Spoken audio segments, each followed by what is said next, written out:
ચોમાસું આવે એટલે બધે જ હરખ હોય, પરંતુ વડોદરામાં ચિંતા છે, કારણ કે દર વર્ષે વડોદરામાં પૂર પ્રકોપ જોવા મળે છે। વડોદરાવાસીઓ માટે ચોમાસું પડકારજનક વીતતું હોય છે। મનપા દર વર્ષે પ્રી મોન્સૂનની કામગીરી કરીને મોટા દાવાઓ કરે છે, પરંતુ વરસાદ આવે એટલે કામગીરીની પોલ ખુલી જાય છે। આ વર્ષે પણ મનપા કમિશનરે 31 મે સુધીમાં પ્રી મોન્સૂનની કામગીરી પૂર્ણ કરવા સૂચના આપી હતી, પરંતુ વડોદરામાં હજુ અનેક સ્થળે રસ્તા, ભૂવા અને ખાડાના સમારકામની કામગીરી પૂર્ણ નથી થઈ। દર વર્ષે પ્રી મોન્સૂનની કામગીરી પાછળ કરોડો રૂપિયાનો ખર્ચ થાય છે, પરંતુ બાદમાં ચોમાસાની પરિસ્થિતિ ઠેરની ઠેર જોવા મળે છે। મનપાની સ્ટેન્ડિંગ કમિટીના ચેરમેને દાવો કર્યો છે કે 90% કામગીરી પૂર્ણ થઈ ગઈ છે અને જ્યાં રસ્તાઓની કામગીરી ચાલે છે ત્યાં બેરિકેડ મૂકવામાં આવ્યા છે, જેથી કરીને રાહદારીઓને તકલીફ ન પડે।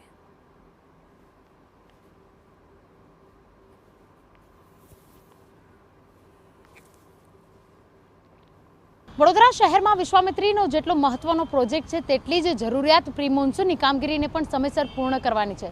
તંત્ર દ્વારા દાવો કરવામાં આવી રહ્યો છે કે 31મી મે સુધીમાં જ્યારે પ્રી મોન્સૂનની કામગીરી પૂર્ણ કરવા માટેની વાતો કરવામાં આવી હતી, તે દરમિયાન તમામ જે કાંસ છે, નાળાઓ છે, તેની સફાઈ કરવામાં આવી, પરંતુ રસ્તાઓ પર જે ખાડાઓ પડેલા છે, જે રસ્તાઓ પર ભૂવાઓ પડેલા છે, તેનું સમારકામ યોગ્ય સમયે પૂરું નહીં કર્યું હોવાની પણ દ્રશ્યો સામે આવ્યા છે। વાત કરી રહ્યા છે વડોદરા શહેરના ઉત્તર ઝોનમાં આવેલા સમા અબાકસ સર્કલ પાસેની, કે જ્યાં આગળ ભૂવો મસ્ત મોટો પડ્યો છે, પરંતુ તેના પુરાણ માટેની કોઈ જ વ્યવસ્થા કરવામાં નથી આવી।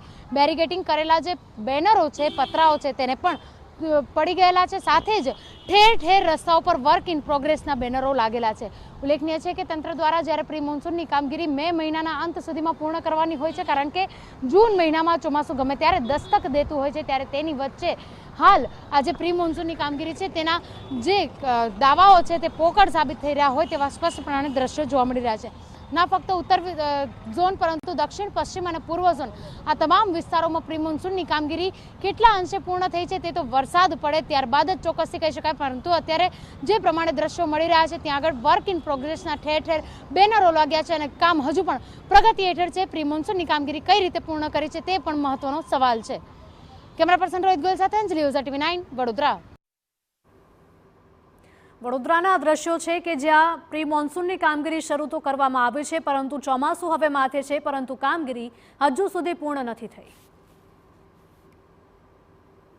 ઓછામાં ઓછા આ શહેરની અંદર 100થી ઉપર વધારે ભૂવા પડ્યા છે, મોટા। એનો મતલબ જે તમે કામગીરી કરી છે એ વ્યવસ્થિત કામગીરી નથી કરી, એટલે જ ભૂવા પડ્યા છે। તો ભૂવા પડ્યા તો તમને ખાડા પૂરવાના જોઈએ કે એના પર ઇન્કવાયરી બેસાડવી જોઈએ।